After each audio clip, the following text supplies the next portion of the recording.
to be March the 3rd, first show of March 2023.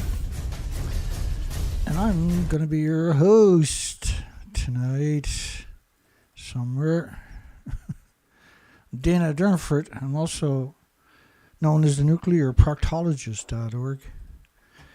You can call in 709-589-4406. All lines are open. Everybody's having a great day. Especially with the nuclear industry. And to smurf with you. To the world from Japan. Sorry. Got an important poll. Absolutely stunning poll tonight.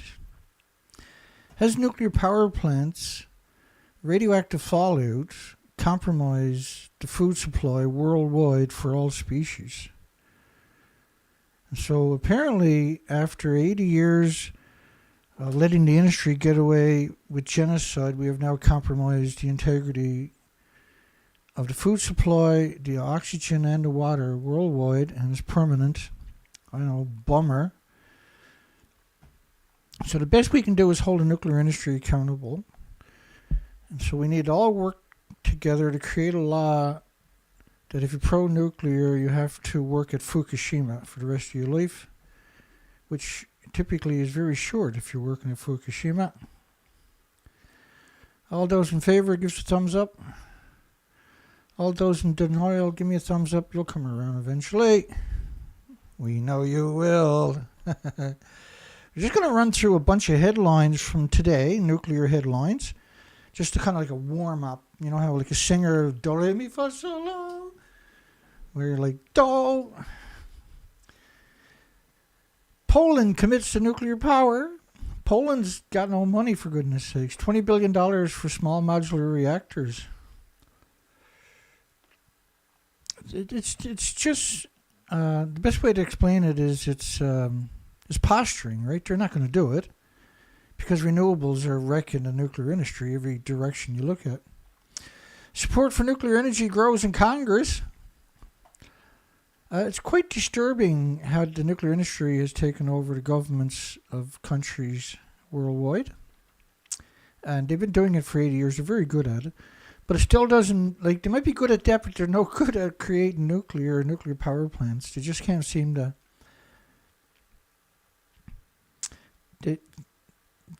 They don't have, how would you put it?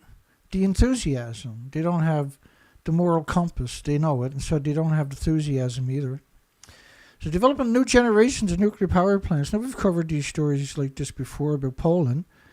There is no small modular reactors.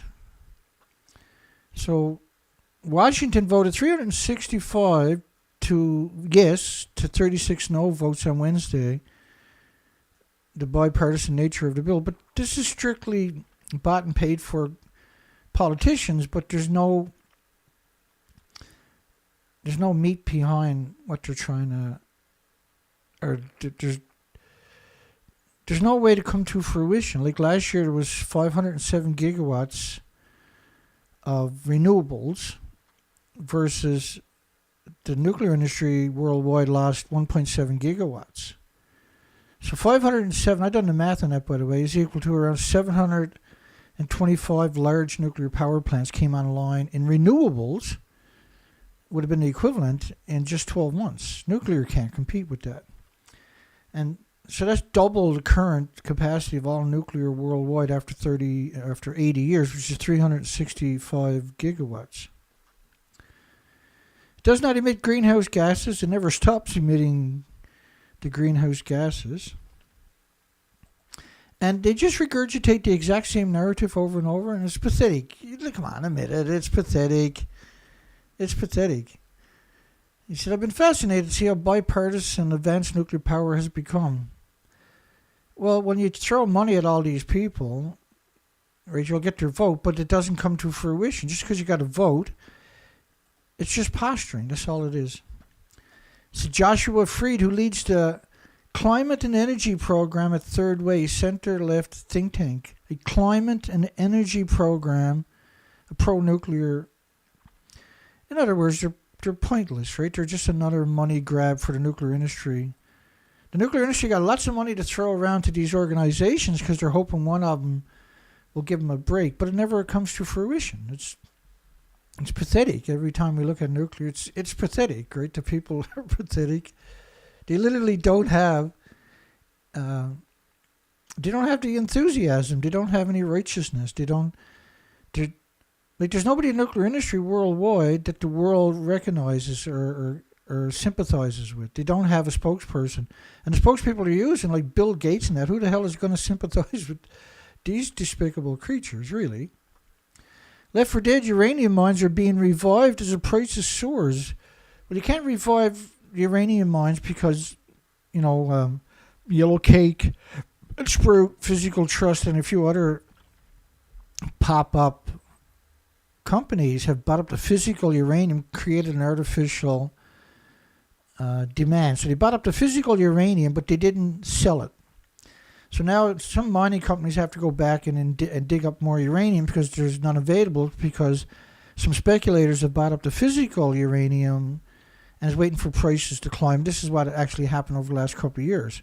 And if they didn't do it, nuclear would still be $35 a pound. But because, like every year, nuclear is going backwards, renewables are just completely annihilating.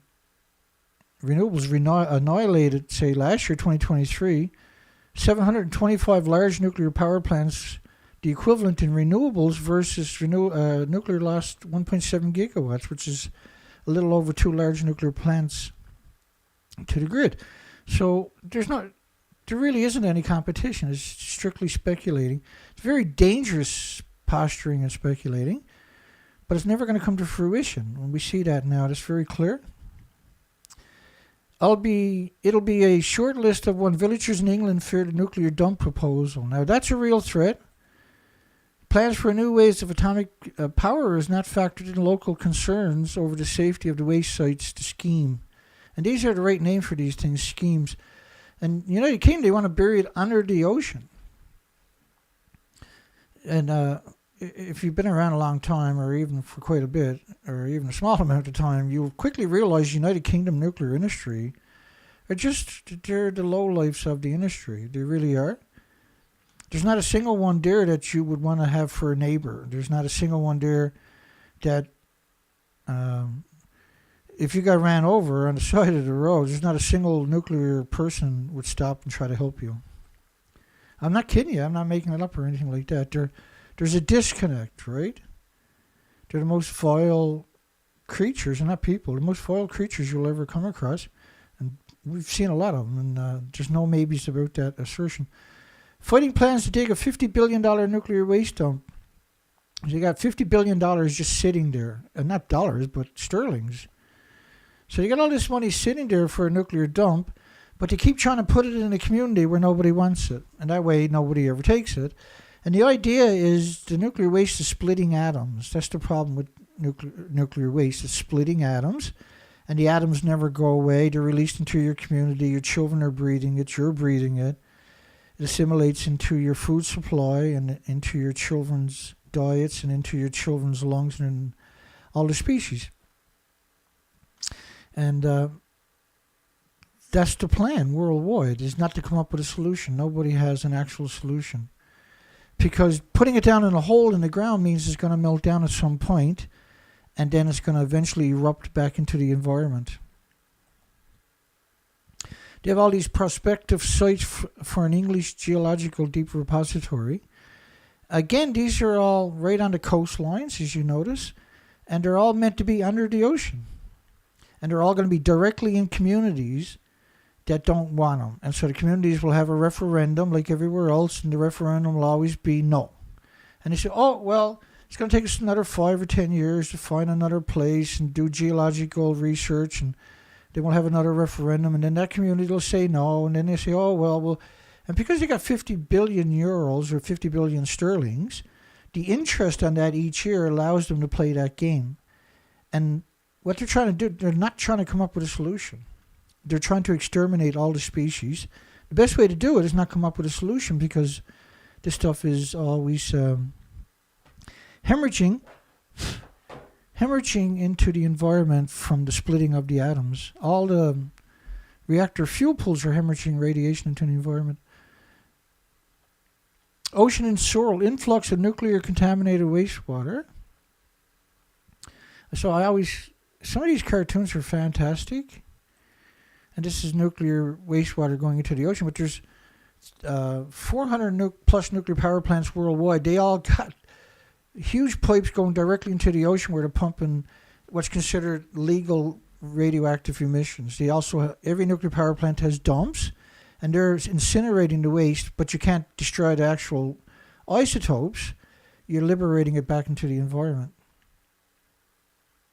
And it's hard to comprehend how the world cannot comprehend that facet of this disturbing industry. This is a very disturbing industry because nothing has an immune trigger to defend against radiation. Everything with replicating cells is unbelievably vulnerable immediately to the radiation. You can't, your body can't beat it, and insects and birds and animals are quickly annihilated.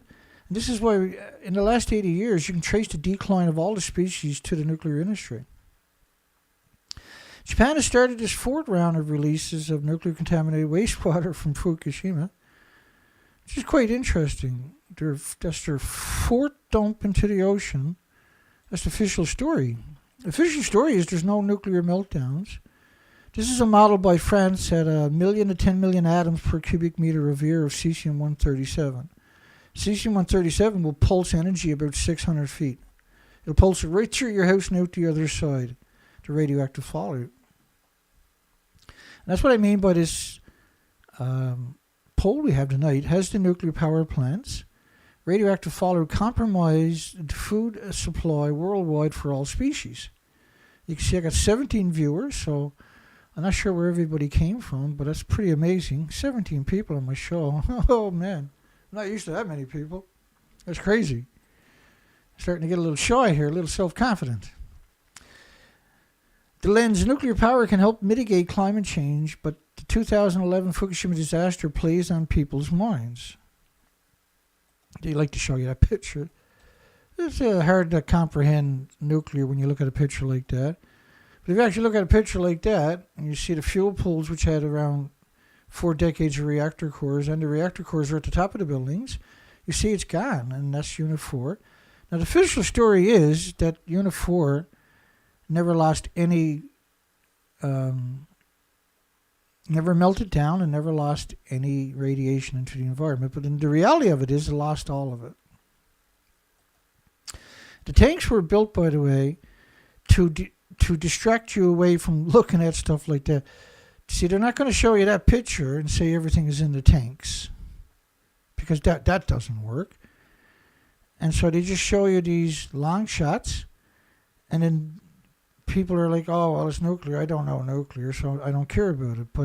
And it works. That works very well, but ultimately you exterminate everybody and all the species. That's the only outcome from nuclear. The more nuclear, the more likely, quicker rather, we're going to be exterminated.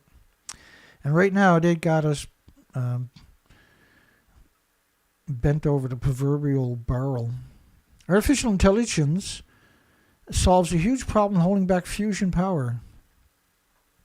And every time I see headlines like this is meant to sway you, to soothe you into complacency, and hopefully you'll invest, that's what they're hoping rather, you'll invest in nuclear. But of course, it's a big mistake to invest in nuclear. Nuclear is nobody's friends, and certainly not yours. And what you should do is you should be trying to throttle nuclear and the pro-nuclear community. And so, for instance, if you took these pictures that I show a lot and you just photoshopped them, for instance, and then when you got somebody pro-nuclear, ask them to point out where the fuel pool is to. Just pull it out of your hat and say, here, show me where the fuel pool is at Fukushima. You might see me chewing on a bit of bread. That's because I got a little bit of heartburn.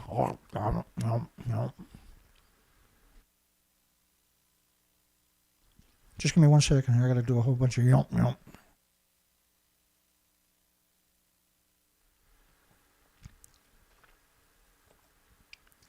So AI is not going to solve the problem of fusion. If the Spice Girls were physicists, like I can't believe somebody said that. If the Spice Girl was physicist, if Homer Simpson was real, well, actually he is. He's based on a real person. They're called a nuclear operator or a nuclear scientist. They're all Homer Simpsons, right? But so they're trying to lull you. Who are they trying to appeal to when they say if the Spice Girls were physicists? Are they trying to appeal to educated people, or are they trying to appeal to the people that don't know any better or complacent in that? Not their fault, because they've been brainwashed by Spider-Man and the Hulk and all kinds of other nuclear entities meant to disarm you, disenfranchise you from the reality. Fusion releases a tremendous amount of energy in the form of heat, but it doesn't. It doesn't release any energy. It doesn't exist. And the reason that the sun's fusion works is because the sun can expel any excess billions of miles into space and literally bring that back to the sun, so to speak. But we can't do that on Earth. We can't expel the excess. Excuse the whistling Dana there in the background. And it takes a split second for the plasma to become unstable, ending the fission reaction and potentially damaging the reactor. And what they mean by that is these experiments they're doing are the most dangerous experiments, by the way, imaginable, because you're going to heat up to 300 million degrees Fahrenheit temperatures, even 360 million degree Fahrenheit temperatures. And you say, well, once we turn off the system, then that stops. But at 360 million degrees, you can't just, it's not like you're blowing out a match. And so that kind of energy has the potential to be catastrophic to a community or a city, because you can't contain it. Everything is a conjecture, is an opinion. And so as they start working out some of these problems, then they're going to run into the real problems, which is going to be a detonation. So if I heat something up to 360 million degree Fahrenheit temperature, say like water, I can't cool the water down in a millimeter of a second, which is their assertions that they can, but you can't. And their assertions are based on, so you won't be alarmed by it. You won't look a little deeper. You won't look under the blanket, so to speak. And that's a mortal mistake for humanity. AI was then used to train. Well, you can't use artificial intelligence to extrapolate at this level because we don't understand. We don't have the missing pieces of the puzzles to plug into the equation. And artificial intelligence is not the solution, right? And so when you see them talking about using artificial intelligence, it's desperation because they can't crack the code. And then they're, oh, no, well, just keep investing in us. We're going to use artificial. We'll work it out, and you'll be the first in on the investment, right? But it doesn't work that way. This is hundreds, if not 1,000 years from fruition. Even like on a small scale. Because they want to use magnets to contain 360 million degree Fahrenheit temperatures for starters. And they admit they don't know if the magnets can contain it. And of course it can't. Because 360 million degree Fahrenheit temperatures, we don't have anything that can contain 9,000 degree Fahrenheit temperatures. So how can we contain 360 million degree Fahrenheit temperatures? Or 150 million degrees Celsius? Or any of these absurd equations that they're tossing around as if they somehow they can't even master fusion or fission, let alone fusion. Utility CEOs, which are making the most money by promoting this in the first place, see ongoing role for gas. Well, you can't have nuclear without gas, oil, and coal, because the nuclear power plant is completely dependent on two external power supplies completely dedicated to the nuclear reactor. And so you can't have nuclear without enormous amount of energy. And same thing with fusion. It can't exist. And so when they talk about carbon-free and net zero and all this other stuff, there's no science to back up that kind of assertion whatsoever. There's zero. They're the most resource-intensive industries we've ever seen. And they're the most... Their emissions and their legacies are a threat to all the species. And we got to come up with solutions, not keep trying to think about we can pass it on down the line. We're past that stage. And then now we have jeopardized the future of humanity and the 8 million species. And I don't mean that lightly. I mean we have jeopardized the future of humanity and the 8 million species. We are in real trouble. Federal money could supercharge a state effort to preserve nuclear power. They're talking about Holtec, and Holtec is getting a loan of $1.5 billion to reopen a closed nuclear power plant. And the reason that the nuclear power plants close is because of charters of the corporation. And the charter for the plants was the reason they're supposed to close is because these containments, these reactors that are very high pressure at over 1,000 pounds per square inch, become brittle from neutron bombardments and beta rays and X-rays and everything else. And so you have to run them at a lower capacity because the metal is fatigued. So imagine if you accidentally put 1,000 pounds in your car tire. What do you if you survive the explosion, because that's what we're talking about. At some point, this is what we're going to see happening, and sooner than later, because we've already barely got this far without a catastrophic event in that particular facet. I'm pretty sure we've done the damage, but we just haven't had the detonation. But that's what Fukushima was. Those reactors were detonations from the pressure in the containment vessel exceeding 1,000 pounds per square inch. And that's why I'll give you a visual of that.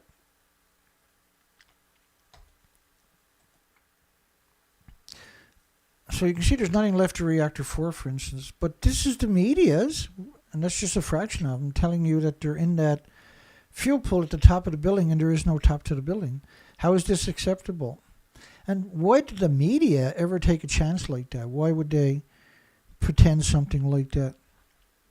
Because the industry is insane. It's the definition of the nuclear industry is insanity. 2 and 4D based herbicide underdoses causes mortality, malformations, and nuclear abnormalities in tadpoles.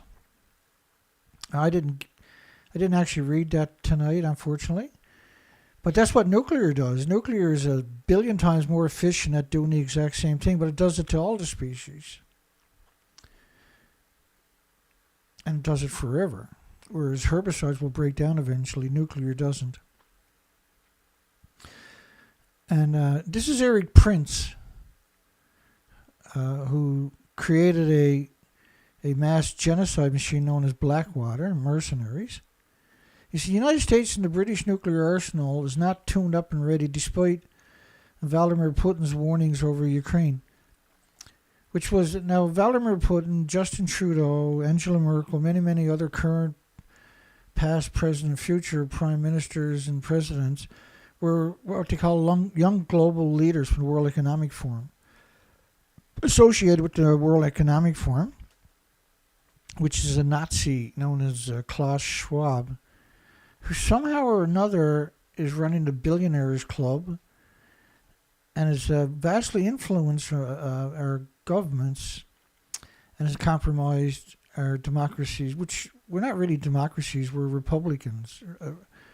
We're a republican where everybody has rights, and 51% can't take away the rights of the other 49%. Because a democracy slowly chip away all your rights with votes, and people get disillusioned, don't vote, and so now it's even easier to take away your rights. Whereas with a republic, you always have your rights. And then they can't make laws without referendums, for instance. Now they just make them in the tens of thousands each year at the end of the year.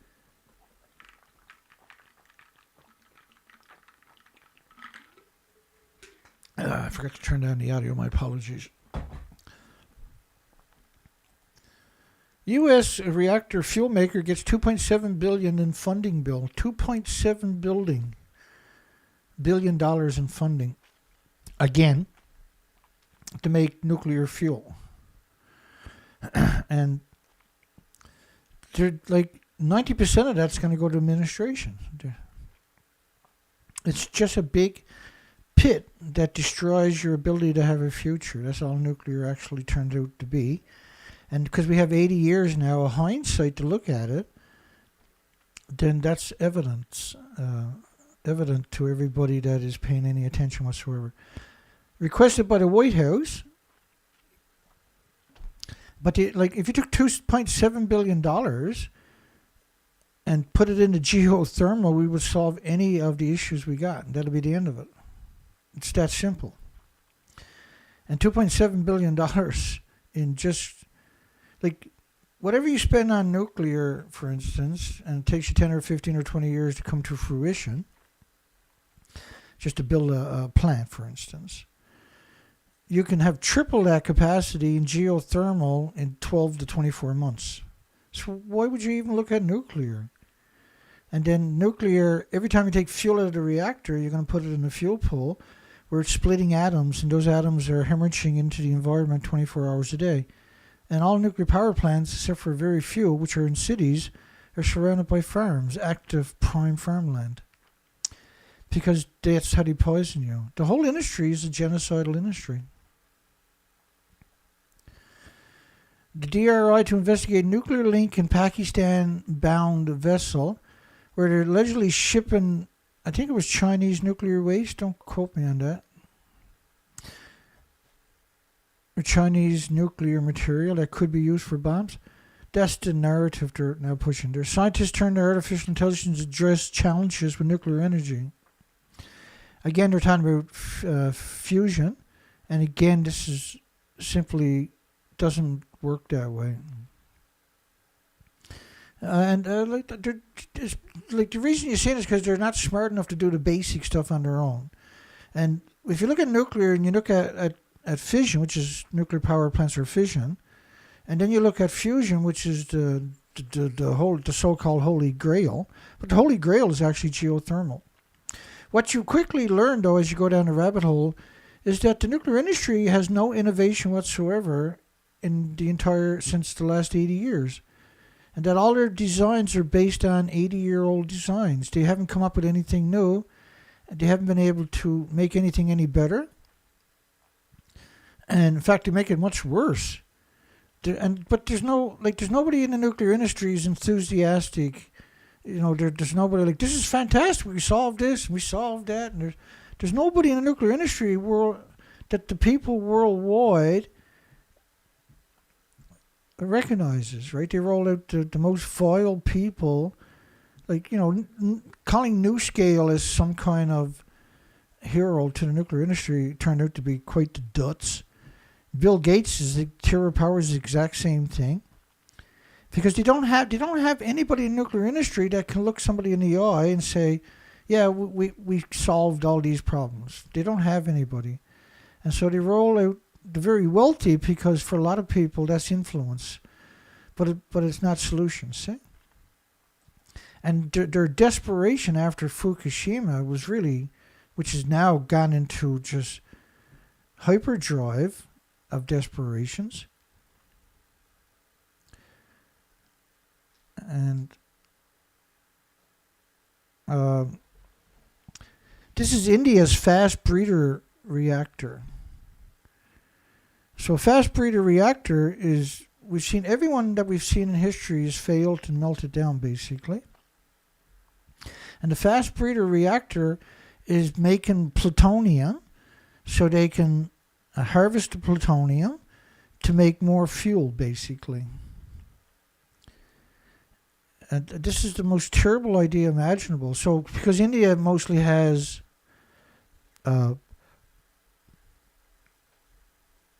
thorium, you have a lack of uranium, for instance, then the fast breeder reactor is designed to compensate, so they're not dependent on external fuel supply, right? But ultimately, they pollute their country and their water and their food supply, their air, as they destroy that. The reactors will eventually, Because once you take this fuel out, for starters, just that process of reclaiming the plutonium and the uranium fission products is so much pollution and they can't contain it. In the old days, they used to pump it underground, and that turned out to be a terrible idea because now it ended up in the water tables. And so once they realized that, they had to stop doing that. And because there is no checks and balances, so the International Atomic Energy Agency is actually not a checks and balances. They're not a regulatory agency. 50 years ago, an act of civil disobedience in Massachusetts jump-started a nationwide movement against nuclear power. 50 years ago, a man in western Massachusetts destroyed a weather tower erected to gather data for 2 proposed nuclear power plants. A weather tower to gather data. A weather tower. You want to see where the radioactive fallout from the fuel pools was going to end up, right? Because you can't contain it. You have to release it every day.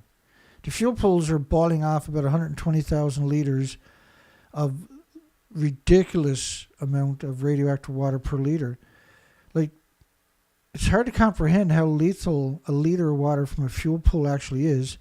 And there's over 407 nuclear power plants, which means you're talking close to 1,000 fuel pools worldwide boiling off each about 120,000 liters a day. And because every nuclear power plant has a common spent fuel pool, and every reactor has 2 dedicated spent fuel pools. And they have to fill up these pools all day, every day, or the fuel in them will melt down. But see, the fuel, when you take it out of the reactor, is still splitting the atoms, each reactor core, and it could be 5 or 6 reactor cores in a fuel pool or more. So, and each reactor core is still splitting the same atoms as it would to boil water for 1 million homes. So a fuel pool would typically be splitting atoms for 5 million homes. So how many atoms do you got to split to boil a glass of water, a cup of tea? It's an absurd amount of atoms. And every one of these atoms are lethal to everything with replicating cells. And so all of that is piped up tall, skinny stacks into the community. This is why the nuclear power plants are surrounded by farms, because there's a lot of radiation falls close by, but the rest of it goes worldwide. And if you want to, it's hard to comprehend it, but, the cancer epidemic started in the early 70s after the nuclear testing was well underway, and it takes a number of years before this kind of stuff manifests, these diseases and illnesses and autoimmune deficiencies and injuries. But because you never ever stopped it, you had all the nuclear war, and you call it weapons testing, but that was a nuclear war because it's the same radioactive fallout, it's the same bombs, and you've done it to yourselves, right? And, eventually America, now we're at the 70th anniversary of Castle Bravo, which is equal to 1,000 Nagasaki bombs going off at the same time. So if I set off 1,000, if France or India or Pakistan or somebody sets off 1,000 nuclear bombs tomorrow, the whole world's going to be pretty upset, right? They're going to be outraged. If North Korea sets off 1,000 Hiroshima bombs, for instance, the whole world will scream crazy, right? Because the media will jump on it. But just because you've done it as testing doesn't mean the radioactive fallout doesn't exist. And somehow or another, we lost our way, and it was done by the media. And, they manipulated you with The Simpsons, with Spider-Man, with the Hulk. These entities were all created, and there's many, many more. Too many to even list. SpongeBob and stuff like this, to indoctrinate the youngest of the youngest children, for instance. Which is about the Marshall Islands, by the way, the Bikini Atolls. It's which is 1 million square miles is still considered too radioactive to be habitable in the Bikini Atolls. The act of a civil disobedience ignited what became a nationwide movement to stop the construction of nuclear. And we call them, here at this place, we're pretty honest, so we call them what they are, nuclear disease factories. That's what a nuclear power plant. The story of Sam Lovejoy. And I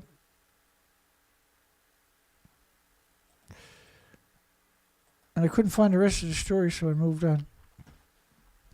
Peter Dutton to reveal coalition's pre-budget nuclear energy strategy amidst a public debate. Well, there's never a public debate. The public is inundated with propaganda that is like a banana and a potato chip and walking in sunshine, the emissions, right? Like climbing a mountain or flying on an airplane or peanut butter or being in a kayak or a canoe for 15 minutes. And so these are all got nothing to do, right? But they're conflated in order to confuse the population. And because the population is typically confused because they've been bombarded with propaganda from Spider-Man and the Hulk and the Simpsons and all these other entities. So they invoke a net zero goal. Now, net zero was a paper written by Miles Allen. And again, to suggest that nuclear can mitigate anything when it's the biggest polluter on the entire planet, bar nothing. And why are these politicians, so-called politicians, in Australia, for instance, which is illegal in Australia to have nuclear power, because the people that created that law, that constitutional law, done it because they recognized how dirty disease factors nuclear power plants were. And so you get all now this is the current opposition was in power for 9 or 10 years. And they didn't promote nuclear when they were in power. But as soon as they're out of power, they haven't stopped promoting nuclear. And now, but 2 decades ago, Australia was done dirty. The U.S. military showed up there, and the 7 out of the 10 biggest weapons manufacturers are now stationed in Australia. They need wars in order to be profitable. They need nuclear to be profitable. They need conflict, diseases, and illnesses, misery machines, in order to be profitable. They can't be profitable there has to be a conflict. You have to buy weapons. You have to buy equipment in order for them to be profitable.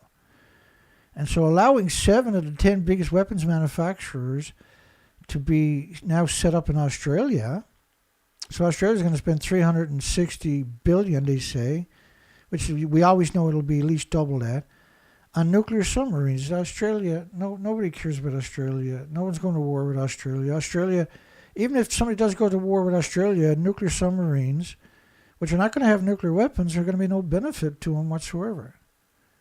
But that kind of money could change the country, because that kind of money can give Australia, which doesn't have a very big population, enough geothermal to supply twice the amount of people that they got there.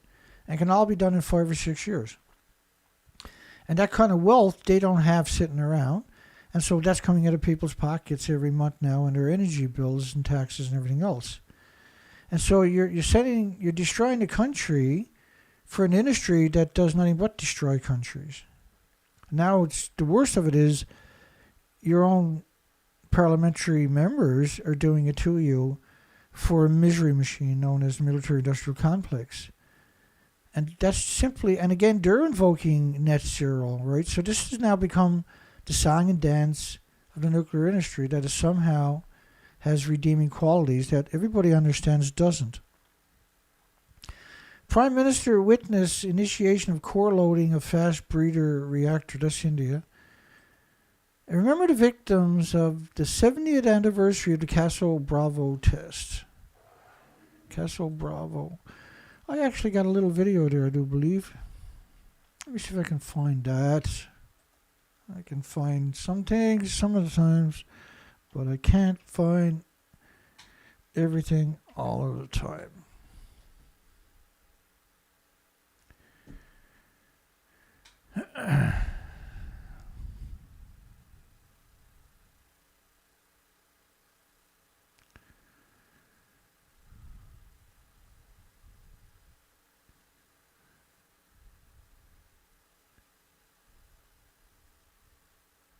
Come on, Castle Bravo. What did I do wrong? I wonder.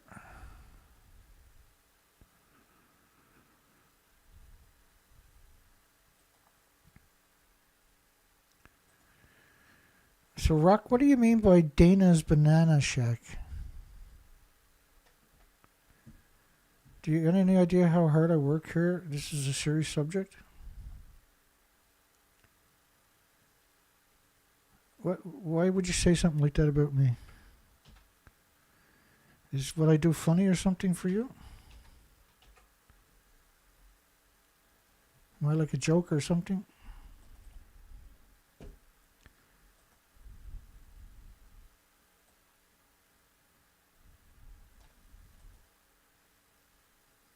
Am I amusing for you?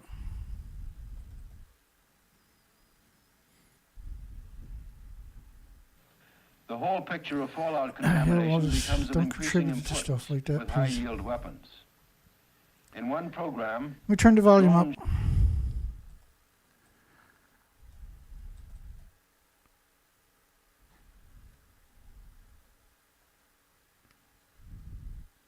Well, if I misinterpreted it that way, how many other people misinterpreted it that way? Right? Ask yourself that question. And think how long I've been doing this, and it's not a game for me. It's not a joke.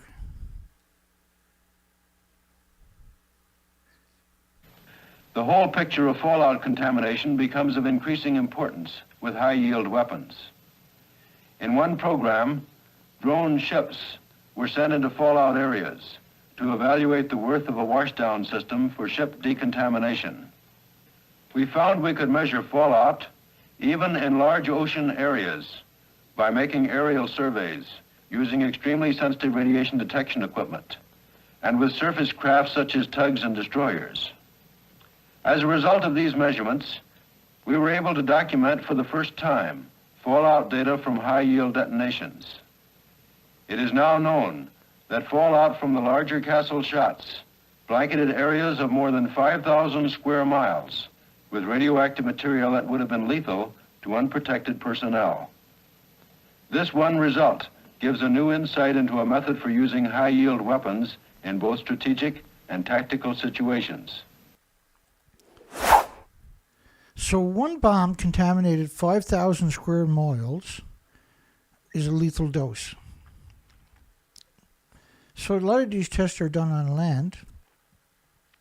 And the Soviet Union's biggest bomb was allegedly, could be bigger than we don't know about, was the Bomba. And that was equal to 3,800 plus of the Nagasaki bombs. These were plutonium bombs. And so multiply that by 4, or 4. So what, like, you contaminated, but it's not just, like, 5,000 miles is a lethal dose. So that's the whole Pacific Ocean getting an incredible dose, ultimately.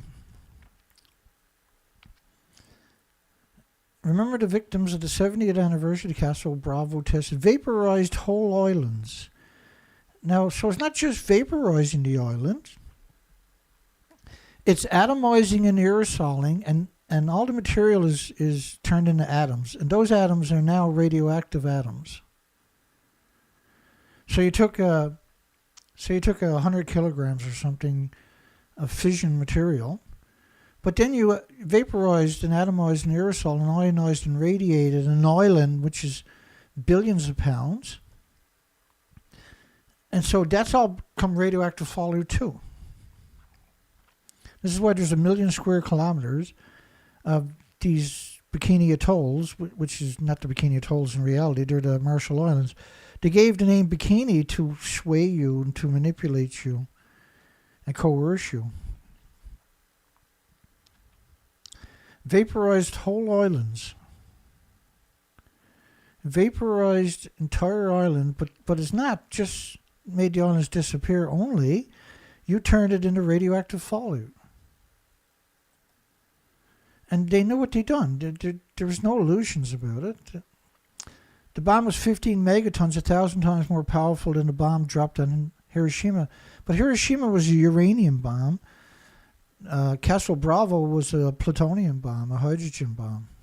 But its foundation was plutonium. So it wasn't a Hiroshima bomb. It was much more different, which is still bad enough. It was a Nagasaki bomb, a plutonium bomb. So hopefully on this day we remember the victims, which is everybody on the planet and every species. And the natives, what they done to the natives, how anybody that was involved in this could ever look anybody in the eye again is beyond my concepts. The cruelty, because they wouldn't do it in their own country, so they went out to this island, took over it, and they used the people as human guinea pigs because they had so much contempt for life and disrespect. And the scientists were the worst of the worst humans. Over and over and over and over, the one thing we see with the nuclear industry is the scientists are the worst humans you'll ever come across. And because they know how evil it is, and yet they participated in it willingly, and they profited off it, and then used that to mock anybody with concerns. Even to go as far as to try to humiliate and denigrate any of the victims. It was complete contempt. It was no different than a lab rat. That's what a human is to them. They're simply lab rats. And so what happens to the scientist's brain, where they become a loving child, they go to university, when they come out the other side of the university, they're these mortal enemies of humanity and the 8 million species. What happened at the university that caused these people to be so vicious and soulless and heartless and so destructive and with so much contempt for the future of the species and everything else? Because they're the contributors. The biggest issue to humanity is the legacy of the nuclear industry.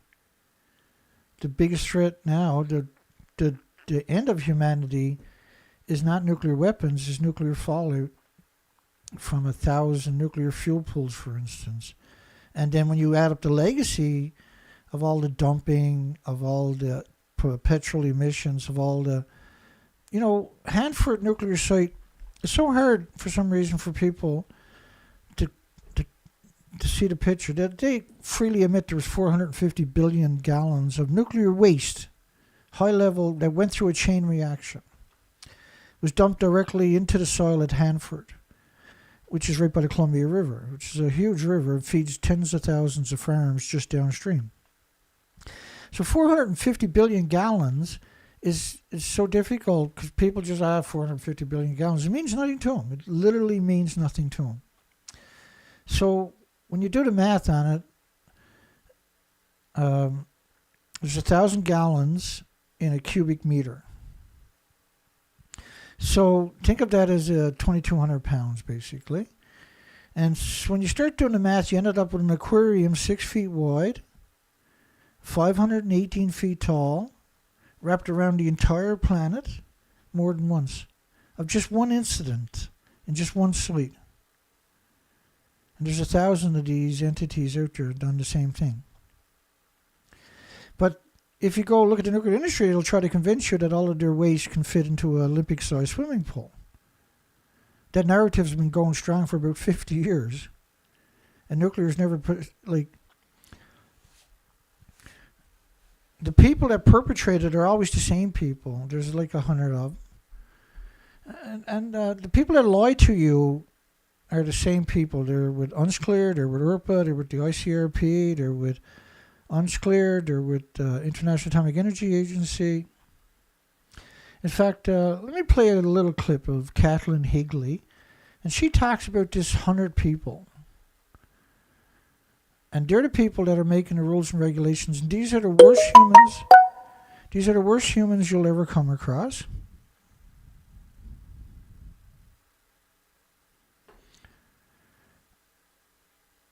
These are the worst humans you'll ever come across.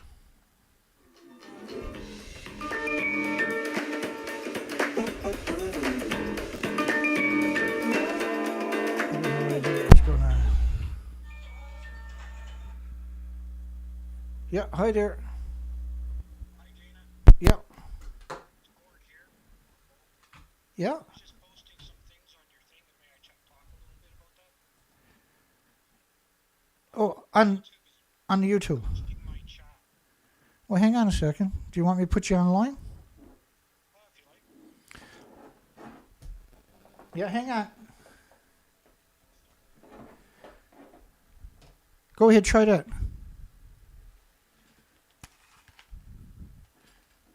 Yeah, you're not coming in. I haven't got my headphones on. Try that again. Okay, well, that's for some reason that's not working. Oh, I didn't plug you in. Oh my God. Just bear with me 1 second. Because his chat is being ghosted. It's a bad day once in a while. Okay, look, that's working now. Go ahead. I'm sorry. Okay. We couldn't hear anything up to that point. So Good. Hi, Dana. My name is Gordon Bogue. I was on your posting here, and I was hoping to chat a little about why or how it's working, because every time I chat, okay, it's blocked again.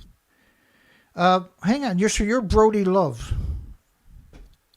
I'm what? You're Brody Love? Gordon Bogue. What's your YouTube name? Gordon Bogue and Poolman 0302. I got two accounts. Yeah, so I got you on my screen right now. I got 2 accounts live right now. Yeah, I see. But what I'm saying is when I post from one account, it doesn't show up on YouTube. They're ghosting me. Every time I say Jesus or something about God or something like that's sensitive, it doesn't get posted. So is there any way I could have been ghosted that way on YouTube? Is that possible? Oh yeah, man. They're ghosting. Because I'm a conservative Christian, autistic, like Asperger's thing. Okay. So my conversation always goes south. Well, I see one of your comments from Pullman 0302. Yeah, some of them show, but the ones that are sensitive don't. I've been typing all night. Only half of them came through. Honestly, it posts on my tablet, but it doesn't post on the PlayStation 4. And what other one is? What's your other account? Gordon Bogue. I don't see it. I'm scrolling up. Well, he's not on right now. He's not on right now. Yeah, I'm just saying. Right now, it's Poolman 0302. And I post from my tablet. Yep. And it shows up on the tablet, but it doesn't show up on the live stream somehow. Yeah, no, I'm not seeing it. Exactly. I just thought I'd bring it up to you because maybe that's happened to other people. The conversation is only coming halfway through, so don't judge other people about what you're hearing from them because you're being manipulated with your conversations. Yeah, absolutely, man. So just calm down, take a breath. Remember, we're on your side, okay? Yeah. Okay, let's have a good fight now. I'm going to hang up now and you carry on because I love you, bro. Keep up the good fight. No worries. Thank you. Well, a lot of people don't realize the bigger picture, and they don't realize how many trolls I've dealt with my whole life, right? At times it's been just insane.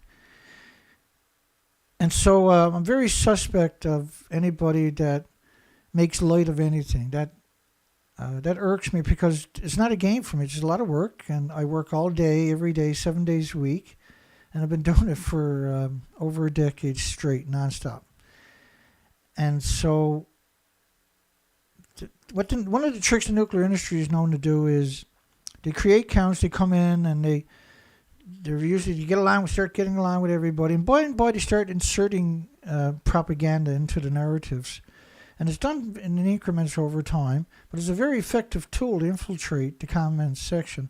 And the only reason the comment section even exists is because I believe everybody needs a spot to be able to ask a question or have something to say. I refuse to give up the comment section. And right now, that's the only venue left on the planet where the nuclear industry can get at me is through my comment section. And so I'm not very tolerant, unfortunately. And I've tried to not be like that, but I have to be worried because I work really hard. I very barely have anybody watch my shows that is showing up anyway. And I have to be very concerned of the infiltration because I've seen people that have infiltrated my comment section for up to 2 years. I'm not going to name them because I don't like doing that either. But I've seen them on other sites denigrating me. And then I went back through the list and found they were doing it the whole time.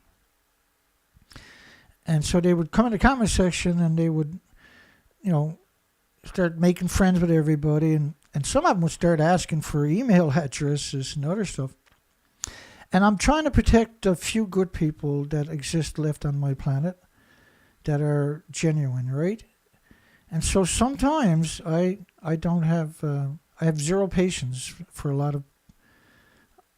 of suspects. When I see stuff that is suspect, that could pretty well do it for me, right? Well, the minute that I see anything as a suspect, I have zero tolerance. And because, first off, there's not many people who's going to argue a proper argument with them, and that leaves it up to me. And so I have zero tolerance because the nuclear industry, unfortunately, has made me pretty bitter over all this time. But the comment section is still there, and I know how many times I was going to close the comment section because that's a great way to influence people, right? Is through the comment section. And I can't watch the comment section. And one of my trigger words is bananas. Whenever I see the word bananas in my comment section, that's a trigger for me. I zero tolerance. And if you've been around that whole time, you would understand where I'm coming from and why I am the way I am, right? Yeah. Well, it's not censorship. It's protecting the people that are trying to learn the topic and might get swayed by the comment section. It's got nothing to do with censorship. I'm censored. Everybody else is censored, right? But unfortunately, that's an aftertaste of the dealing with the nuclear industry. Anybody that goes down the path I'm on will experience the exact same thing, and most likely will come to that same conclusion. But no matter how many times I felt that I should close the comment section down, I can't do it because you got to have a spot for people to vent, or you got to have a spot for people to... I'd always hoped that the comment section would be where the trolls would show up and everybody would say, no, it works like this or it works like that, troll, and have a nice day, right? But it doesn't happen. And so then I get frustrated because I'm worried that people are going to be influenced, and many times they are. And the industry is really good at causing divide. That's one of their main things. And I've seen it so many times, and you'll find it everywhere else on the internet, so you can be sure it's happening here. But over the years now, we've managed to weed out the crazies. And sometimes I do make mistakes, absolutely. And every time that I felt I made a mistake, I felt really bad about it. But I also hope that the people will come to their senses. And if they're genuine, then they'll see past it. They'll start up another account, and they'll come in, and they won't go down the roads that caused them to have that happen in the first place. Because this is not a game. We're losing the entire planet. It's like this is an extinction level event. And you got to, because it's hard to walk a mile in my shoes. So when I went out and done the research expeditions, let me explain that, because you bring up a lot of valuable points. When I done the research expeditions, everything looks pretty cool, right? Yeah, it looks wonderful, Dana. You're out there on the ocean. And these videos don't do it justice of how rough that crossing was. It's thick fog. I didn't have a radar on my sailboat. And I'm traversing 27,000 islands, very dangerous conditions. In desperation that we're up there trying to comprehend how much damage is done to the ocean from multiple nuclear meltdowns. We got the radioactive fallout models, but now because I dove this coastline for years and years, when I go up and I see all the species are missing, all these beautiful species are exterminated. And then I was attacked and demonized and vilified and smeared and arrested. I've been shot at. I've been physically attacked. And I'm on, I was in a wheelchair for a hospital bed for over a decade. I can't defend myself, right? And so, I've seen it from every direction. But I never, ever gave up because I don't feel I have a right to give up because nobody else will tell the story. And species to your left, That's an extinction event. So this is not a game to me, because these visuals you're seeing right now haunt me every night in my sleep. This haunts me nonstop. I can never get. This is like a nightmare every day for me. It's not just at nighttime, but it's a nightmare every day for me. This is when I wake up in the mornings.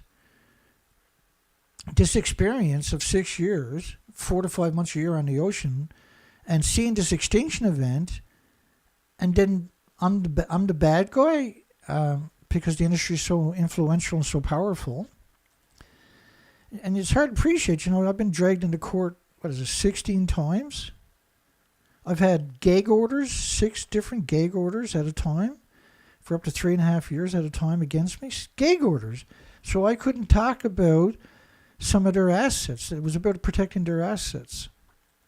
And that I have to go to a provincial court judge if I want to do a radio show, which I had to do over and over and over and over and over and over. You have to go to the court, you have to make an appointment with the judges, you have to go and sit down with the judge, you have to bring him everything that you want to talk about, and you have to get the judge to sign off on it.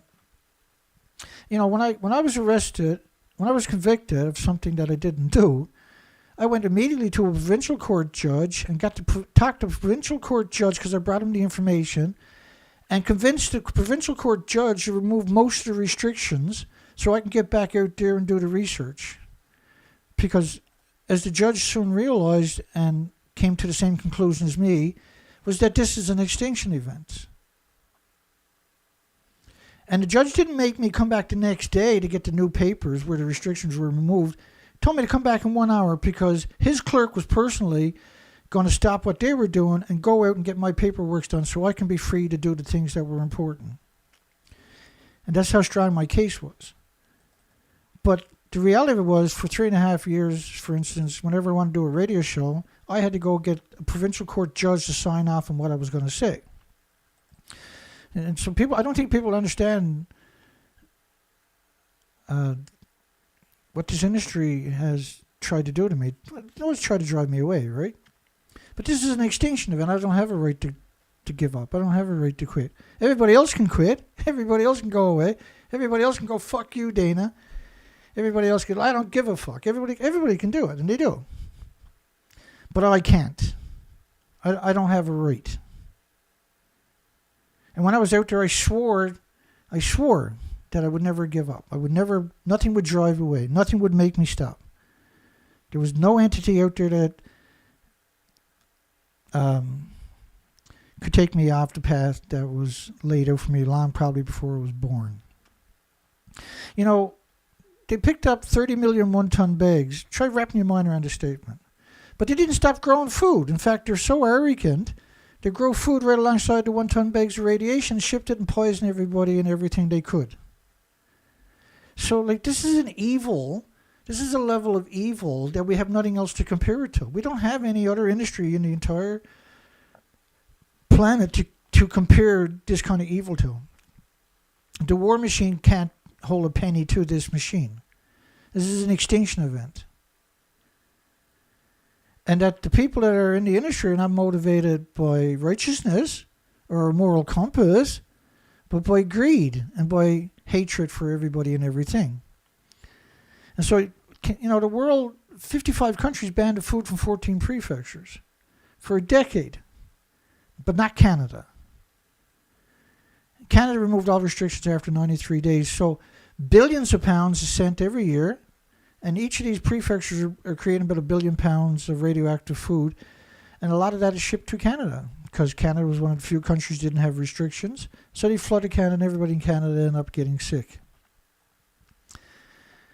Not only that, and you can't avoid it because the radioactive fallout hit Canada and the United States immediately. And then, why am I the only person that put these pictures, and this is very old pictures, right? This is 2014 or something. I put this picture together 10 years ago. And I'm still the only person on the entire planet, of the millions of bloggers, and I'm the only person on the entire planet that's showing this picture saying, look what they're doing, folks. They're pretending they're in a building that don't exist. Why would you do that? because it's an extinction event. But I backed it up by going out there and getting... Now, I was in a wheelchair for the first couple of years. And then I was on sticks for 3 or 4 years.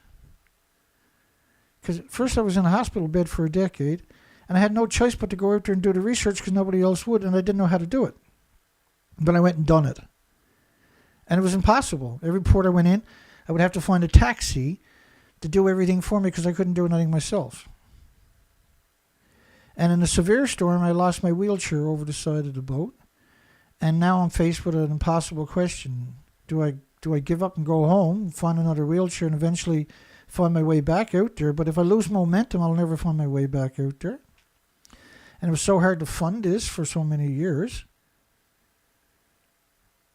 It was so impossible to do the things I'd done. But I still went ahead and done it because I knew that the research expeditions unequivocally showed me this was an extinction event. And there was no way that I could not do it because nobody else would do it. And it's not that I'm Superman or not that I'm special or anything else. It's just that I recognized the urgency, the incredible urgency of going out and documenting it and telling that story. And so the only reason I went out for another 5 years after the first year, because we had to find out was if the species returned. And the only way to quantify that assertion was you had to do a multi-year expeditions. And the difficulty of it is just impossible to articulate. It's impossible to articulate because you have to be physically incapable, but yet still have to do it because it has to get done. And as far as I was concerned, I was always the wrong person to do it. I wasn't healthy. I didn't have the monetary. I liquidated my assets early in this event, trying to gather up the equipment. And slowly but surely, I started getting a bit of a following. And that got a lot of attention from the nuclear industry, and I was demonized and vilified daily as I was on the ocean. When I came ashore, my audience now was very small because they were very successful. I had no way of defending myself. And so the very tiny group that I have right now that supports me, I cherish them like they're my soul, literally. Because we can't do this without support. It just can't be done. And that's the most humiliating thing imaginable to someone like me is I have to ask people to help me. It's humiliating. Every time someone donates to me, it's humiliating. It is. It's humiliating. Because I have to ask people to help me. It's humiliating. It's hard to comprehend it. What kind of a struggle it is every day to wake up and know that at some point today or this week I'm going to have to ask people to support me. It's humiliating. But what's even more humiliating is if I get up and I don't do this. That's even more humiliating. If I don't get up and do the best I can every day because of the nightmare that I live with every night, then what kind of person am I to myself? I have to look in the mirror every day too. And it's not easy to get up and do these shows. These shows just don't happen every night on their own. I have to be dedicated 24 hours a day, and anybody around me has to excuse me for being dedicated. Because there's a calling there that I have no control over. It's like an entity is taking over me, and I go to war every single day, in the hopes the world will go to war, and I can sit back and take a break, but it never happens. And if the world understood, I always felt I can educate the population, I can do the research, I can provide the documentation. We get a whole bunch of people educated pretty quickly with the proper information. Everybody's on the right page. And then a whole lot of people will come out and tell the story. But that didn't happen. And so now, here we are again. Spring is coming.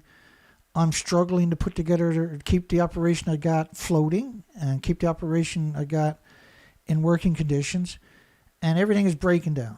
As anybody who's been around the last couple of years knows that everything I got is breaking down all the time, and I can't afford to fix anything. But yet, we scratch up just enough every single time, just enough to get the operation up and running, and just enough to get a tank of fuel into it, and get out and start and slowly get some momentum and do some more research. But when you come down and see 46 million migratory birds are missing, and nobody's concerned about it, You feel like you're in the worst nightmare of your life, and because you are. You actually are. And when the world denies that the radioactive fallout is real, because it actually is, and we have endless models, but the research expeditions have clearly demonstrated that this is an extinction event. And so I have very little patience, unfortunately, because I'm worried about everybody and everything. And the trolls understand that if I break through the consciousness of the planet, it's over for their genocide machine. Well, you can't really turn the genocide machine off, but the fact that they're getting away with it, 90% of the money in the nuclear industry goes to administration. There's 1,000 public relation firms that got nobody to attack. And that's their job. Their job is to go out and attack any opposition. And there is no opposition. And then everybody out there that can make a YouTube or a Twitter or an Instagram or a Facebook can take pictures, obviously, and put them up on their site and say, hey, look what the research has shown from Fukushima radioactive fallout. But do you know how many people is doing that? I don't know of a single one. And I cannot for the life of me comprehend that. I cannot for the life of me understand that. I can't reconcile that. Nobody is doing that. That nobody is saying, hey, here, have a look at this. In fact, if you printed out all these pictures, they're available at my website, thenuclearproctologist.org. If everybody printed out these pictures and dropped it off at their local fisheries and oceans or biological facilities, but there's a lot of good people there that are compartmentalized, but they're good people. And if you gave them this information, they can't deny it. I used to print out 100 headlines, radioactive headlines, the most egregious headlines, and drop them off at doctors' offices and stuff like that. I used to print out pictures of the destroyed reactors and drop them off at engineering firms in communities when I'm going through there. I've never lost faith that the world will do the right thing eventually, but it's compromised me. My health is compromised. Last year I had 3 heart attacks and 7 stents put in. There was a special team flew in just to do the surgery on me, and then they flew away again. And the doctors said they weren't allowed to operate on me. That the local doctors in the hospitals that do this surgery every day, years and years and years, they said, well, who are you? Because we're not allowed to operate on you. So there is some people out there paying attention that decided that I was worthy to keep around and had so much influence they were able to send in a team of nurses and doctors whose job was to come in and fix me up and get me back in business. And the next day I was out of the hospital, and that night I'd done a show, which blows my mind. And I take it in stride because I was given an opportunity to come back and go to war again. And this is an opportunity you never get. Most people never get, right? And I take it very personal and very serious. For when I was doing the research expeditions and the species are gone, and I'm by myself.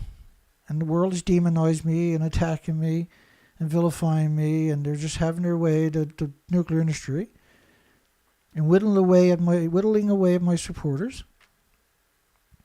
And thank goodness I had this little pension that was, in the hard times, was able to, there's many times where I had no food, I had no fuel, I couldn't do laundry, I had to wait for my pension to show up, and then once my bills were paid for my rental, because I was out on the ocean 4 to 5 months at a time, the several $100s left over immediately fueled up the boat, and I was able to get a couple more weeks in, get on a few radio shows, and then sometimes the funding came in, sometimes it didn't, right?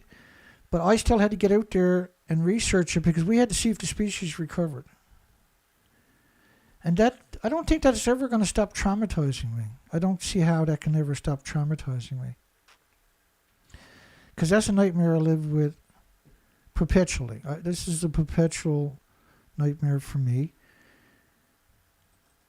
And these expeditions, it's hard to comprehend it, but these expeditions are a defining moment in all of our lives.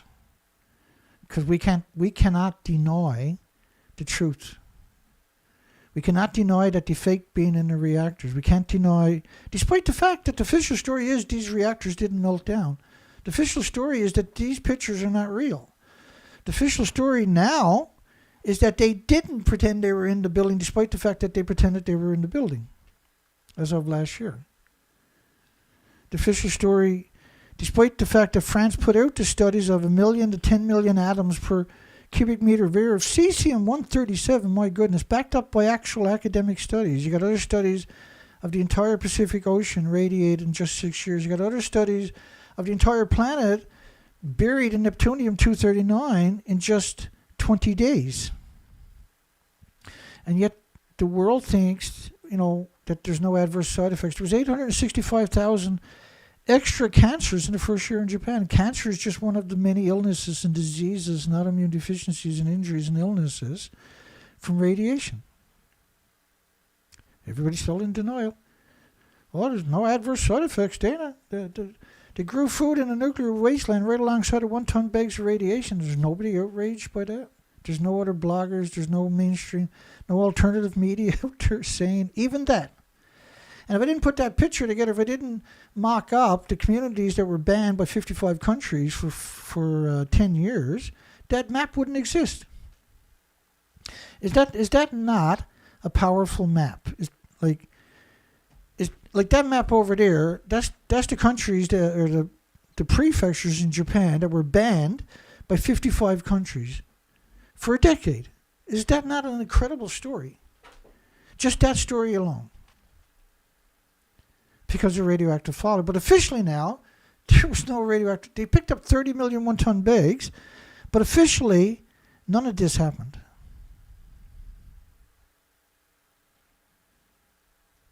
Every nuclear power plant is surrounded by farms, and yet it's clean, green, too cheap to meter. It's carbon free and everything.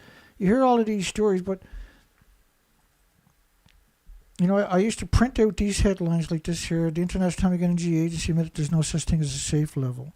And that the standards the International Atomic Energy Agency is using is based on natural stuff. It's not even based on man-made stuff. So it's based on bananas and potato chips and walking in the sunshine. Which to me is the ultimate insult, because the first couple of years that anybody mentioned the word banana, I will turn on them. When people mention bananas, my typical reaction is I'm going to turn on you. I don't care, right? I'm going to turn on you. When I see the word bananas, Dana, all common sense goes out the door. And I apologize to anybody that didn't understand the difference. I mean, when I hear bananas, because they've been used to denigrate the reality and the horror and the urgency that we're in, it's hard to comprehend it. Nuclear radiation, most carcinogenic thing that exists. 50 becquerels a kilogram, 50 atoms per kilogram in humans lead to irreversible lesions in the vital organs. I would print out 100 at a time, and it's not cheap to print all this out, and bring it to the doctor's office and just go and throw it on the table. Just my little way of fucking up somebody's day, right, in the nuclear industry. Why is every nuclear power plant surrounded by farms? Like, that kind of evil, I can't comprehend it. This kind of evil is like the Canadian reactors, for instance, the Point La Preur, which is New Brunswick / Nova Scotia, the Bay of Fundy, their releases each year, like Sizewell in the United Kingdom is 8 trillion becquerels a year, liquid and vapor, into the air. The CANDU reactors in Canada can release 16.4 million trillion atoms a year, legally, because you can't contain it. Not because it's safe, but because you can't contain it. And then when they built the first reactor, they knew these particular attributes were detrimental to the health of all species. But yet the nuclear industry was so disconnected, so evil, so greedy, that they built 18 of them. And when you look at all the nuclear power plants surrounded by farms, and you look at the studies of how harmful radioactive fallout, how it's uptake by the food and the resources, and that doesn't affect you, that doesn't impact you, you need to reevaluate your life. Because the harmfulness of...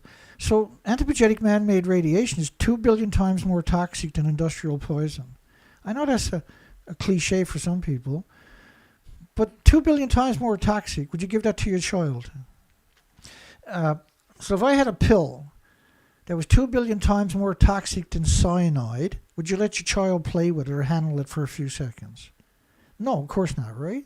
Would you let your loved ones handle it? Would you let your pets or your family members be exposed to it and you knew the difference? You wouldn't, would you? But you just, because the farms, you can't perceive it, right? Oh, a farm is going to be good, right? It's organic and it's from a farm. I could be wrong, right?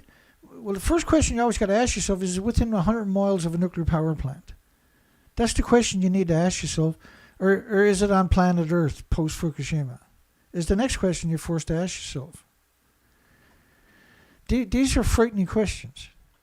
And because I wallow in these excrement, I've been at this for 22 years, which for some people is not very long, I'm sure, but for others it's a long time. For me, it seems like a lifetime. How low doses of radiation causes heart diseases and strokes. So eating food surrounded by a nuclear power plant, or close to a nuclear power plant, should be the very last thing on your mind, shouldn't it? The children with a lousy late 11 atoms. You can put 200 million atoms on the head of a needle, but you can't see it. Anthropogenic man-made atoms. You can't see that. So how are you going to perceive that your child is getting this inconceivable, such a tiny amount, like it's just impossible to perceive. But if you're eating food from there, you're getting way more than that in each meal. And so ultimately, what's going to happen to the health of your loved ones and yourself and people in your community and people on your planet? When do they take precedence? When do we give precedence to the truth? It's not a question I have to ask myself, because I'm here often as I can, right? I'm dedicated. And I'm always looking forward now. I learn to look forward. How do I prepare for this? How do I prepare for that? How do I get ahead of the nightmare that's coming my way? How do I manage to do some research?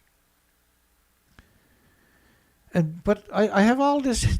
I have this incredible weight on my shoulder, 24 hours a day, 7 days a week, and I have such little support, and so everything has to go into making sure my operation is operational for when it is when I can go out and do the research.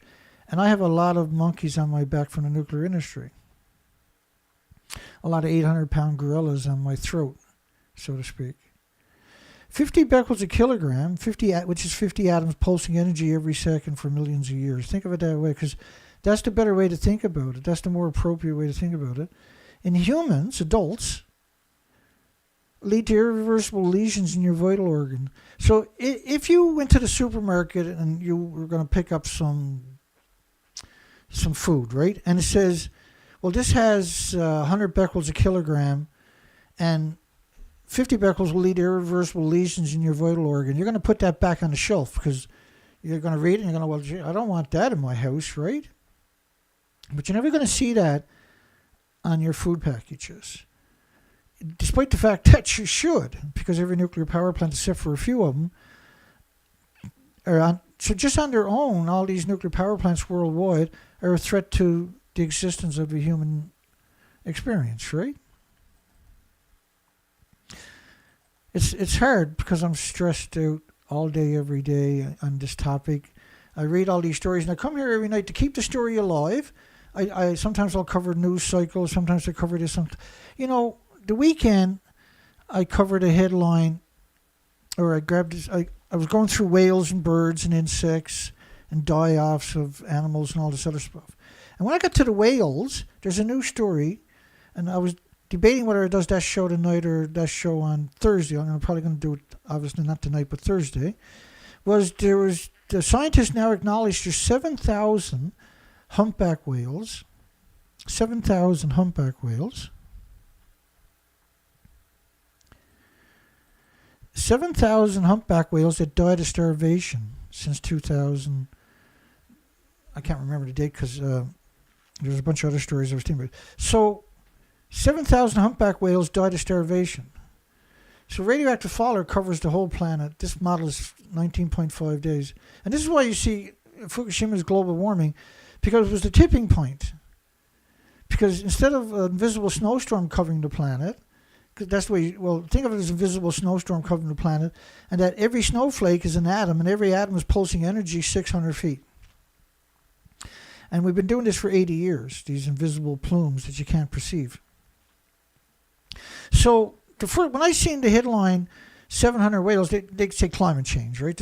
Everything is climate change. If you got a flat tire, climate change. If you're late for work, just tell your boss it was climate change. Everything's going to be okay. If you get a speeding ticket, all you got to do now is just tell the police officer, well, climate change. Why are you speeding? Well, climate change. I thought I'd burn less gas if I got to work quicker, and we can help save climate, right? And of course, that makes sense. Have a nice day. Because now climate change is used as an excuse for everything in this industry. But ultimately, deep behind is radioactive fallout is the climate change. Carbon doesn't travel very far, and carbon doesn't pulse energy every second for millions of years. At the speed of light energy, that might pulse 600 feet, for instance. It doesn't have any kinds of these attributes that nuclear does. So you had 7,000 humpback whales died of starvation, but you also got 12,600 gray whales in the same period that died of starvation. You also got over 10,000 covert beak whales that died of starvation. You also got thousands of sperm whales that have died of starvation. You also got, and I showed you that in my last die-off video 2 weeks ago, that the polar whales were dying of starvation up until about 2015, 2016. And after that, they stopped reporting on the health of the polar whales. But then you have the right whale, the fin whales, mass die-offs, and the killer whales all showing up emaciated. You got all these birds showing up emaciated. And then when you look at the species that I showed you earlier from my research expeditions, normally the birds are flying along those coastlines. They would feed on the incredible diversity of 7,000 highly visible species. But I mean, the 7,000 highly visible species, the 700 algae amongst that, there was over 5,500 invertebrates without the backbones that you can't see in those pictures. And that the incredible millions of migratory birds would feed on them also. But that was wiped out. So now when they got there was no food, and they showed up emaciated by the millions. And so there was 1.4 million terns, or common murres. Now they dive typically 600 feet all day long with ease, and they feed on anchovies and squids and sardines and krill and everything else. But they're dependent upon the bases of the food chain, the bases of the oxygen chain, the phytoplankton. And so the phytoplankton was at the surface of the ocean. You can see what happened to the surface of the oceans worldwide, symmetrically, freshwater and saltwater, was annihilated by the perpetual endless radioactive fallout. But this thing where they're poisoning you in your supermarkets, and all nuclear power plants are surrounded by farms, prime farmland, is not an accident. This industry is out to get you. You got to stop complying. You have to fight back. They are out to get you. And they have endless tricks up their sleeve. And so I struggle. And I don't get everything right. I get angry sometimes. I lash out sometimes because I'm frustrated and I'm trying to do the moral and ethical thing. And that's the hardest thing you could ever do, is try to be moral and ethical all the time, right? But I'm haunted by this endless knowledge of how evil this industry is. And I'm frustrated by the fact that the world is not sleepwalking. It's falling off a cliff. It doesn't understand the danger. And I don't know how to give up. I don't know how to slow it down. And I don't understand, with all these academic studies that are quantifying how dangerous the radiation is in your food, why farmers are surrounding these places, when everybody should know through the studies that you would not grow food around a nuclear power plant because of these particular attributes. But it's horrifying and terrifying and mortifying. And it's mind-numbing, heartbreaking. It's disturbing. So we raised $170 the weekend. And what did I do with the money? Well, this is Friday. See the booster cables up there, I got a great deal on them, and I don't need the booster cables as much as I need the wire. If I try to buy the wire by itself, I'm looking at around $30-$35. But if I buy the booster cables when they're on sale, I get the wire for $12. And I need the wire because I have so much equipment, I have such a big operation. In order to do the work I'm doing, I've accumulated quite a big operation. And I have to do all the maintenance myself. So I need lots of little things that are always causing me grief. And so I decided over the last month and a half, 2 months, to start gathering up, because the research season starts soon for me, right? So these are special ratchets that I got on sale. And if I don't get them now, I'll never be able to afford them when they're at full price. So I bought them, right? I bought 3 that on Friday. And then these little packages, 225 snap rings. So these snap rings are incredibly important. It's hard to comprehend it. But I also got these pliers on sale, which also open and close, so you can set it up for both ways. Because when I lose one, and you always lose these rings when you're trying to repair equipment, and all the equipment you're trying to repair got these rings, right?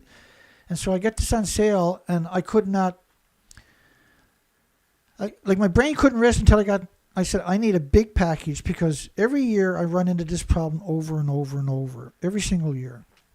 I don't have the rings, I don't have the pliers. So I got that now. And all time of the year cotter pins. Now I got 555 cotter pins the weekend. And like all my props going to need cotter pins, right? All kinds of equipment I got needs the cotter pins. And then these R-pin kits, like once you buckle these, it's so difficult to get them back into shape.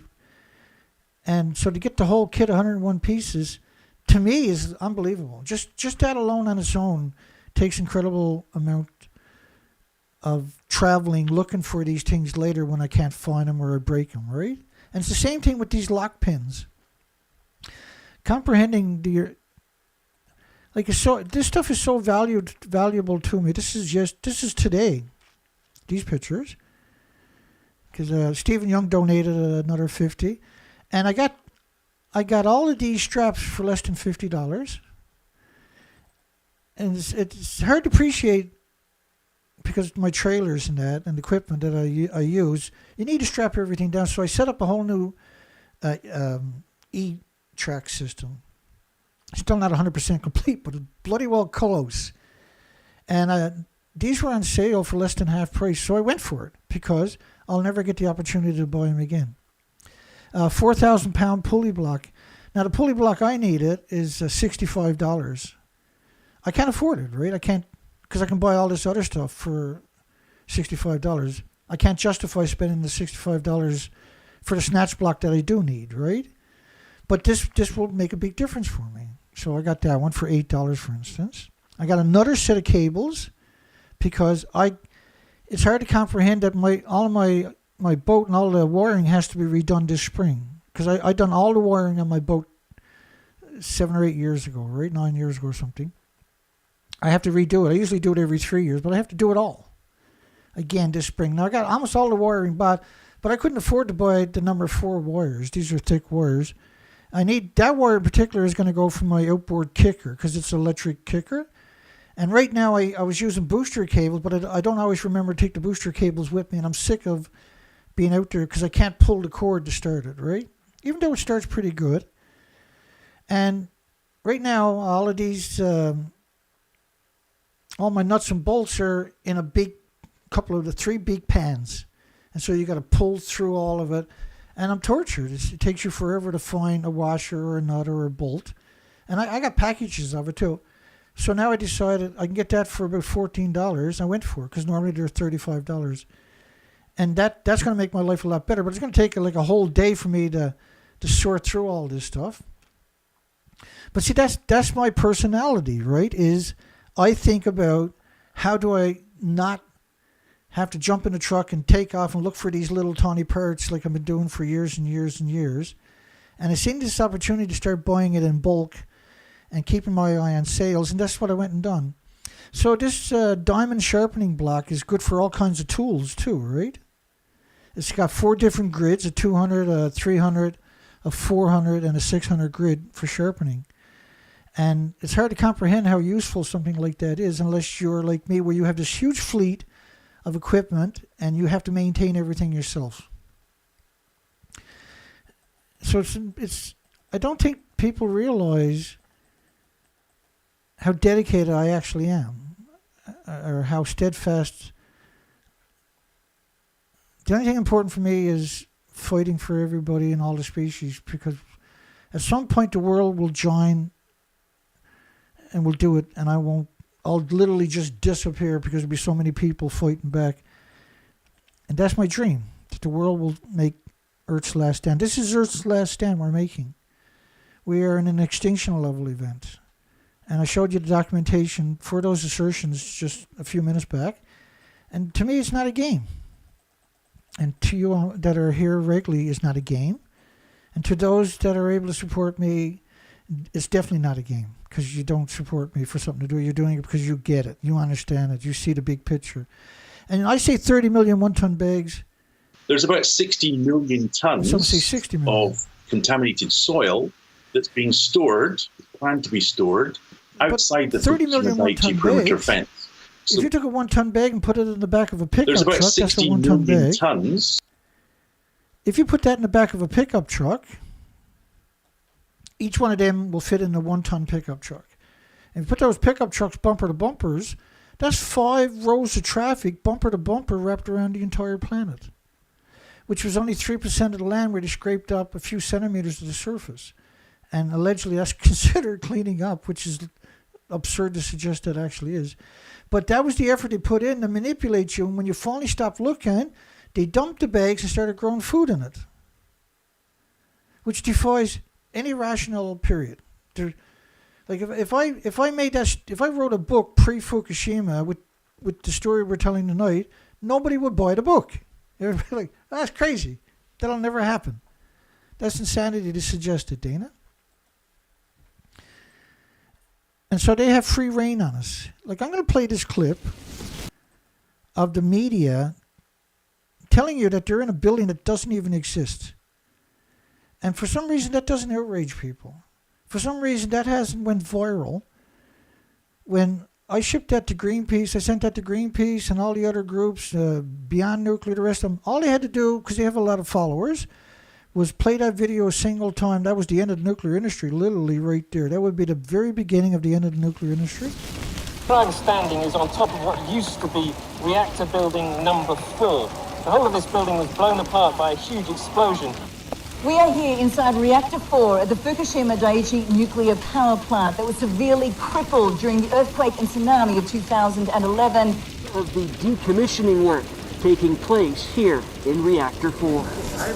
At the end of our tour, we were checked for radiation exposure. In 4 hours, I received the equivalent of less than a chest x-ray. 1,500 highly radioactive fuel rods inside this pool. They've got to move them outside of this reactor.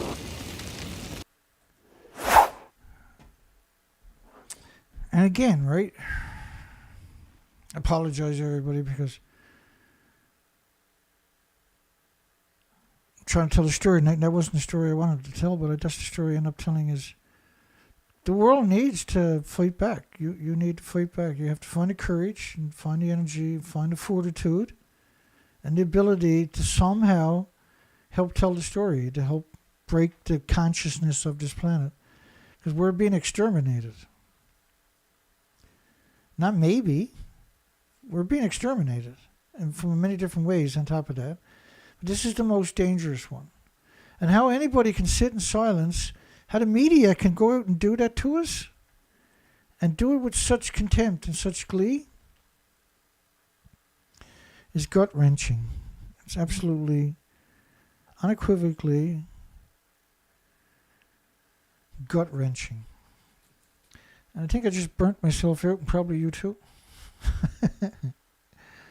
We'll call it a night. We'll try again tomorrow night. On Thursday, I'm going to do a die-off show of the recent news cycle. And it's frightening what we're seeing. And they just want to give it a garbage can diagnosis of climate change and blame it on your tin cans, your pop bottles, and your plastic. And they're going to punch that in everybody's head non-stop everywhere they go. Unless they find me and you. And then just maybe, we can have a real conversation and the future generation won't hate our guts. We're going to close the poll. Has nuclear power plants, radioactive fallout, compromised food supply worldwide for all species? And this is not a hyperbole. This is not an opinion or a conjecture. This is an actual fact. It unequivocally, 100%, is the worst thing could happen to a planet.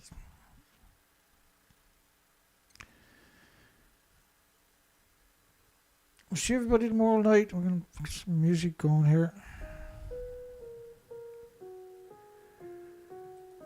I'm so burnt out. I haven't stopped. I worry sick. And anybody's been around lately, notice every week I'm buying all kinds of little things.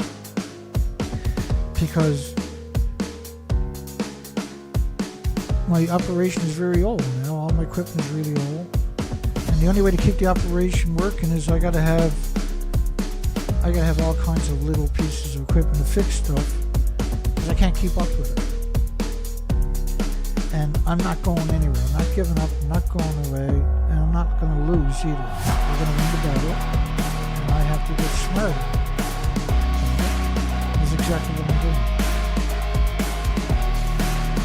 Because I'm at this for life. Right? This is the most important thing we'll ever do in history. Is the moral and ethical thing is do the research also, but tell the story also. Not a story that many people want to hear, but when they hear it, they won't regret it. See everybody tomorrow night. Have a great night. Have a great day tomorrow. And see everybody on the other side. Take care, everybody. Extra hugs for everybody who's been around a long time and knows the difference. And they're doing their best. They're just learning even, because that's the most important thing you'll ever do. Take care, folks.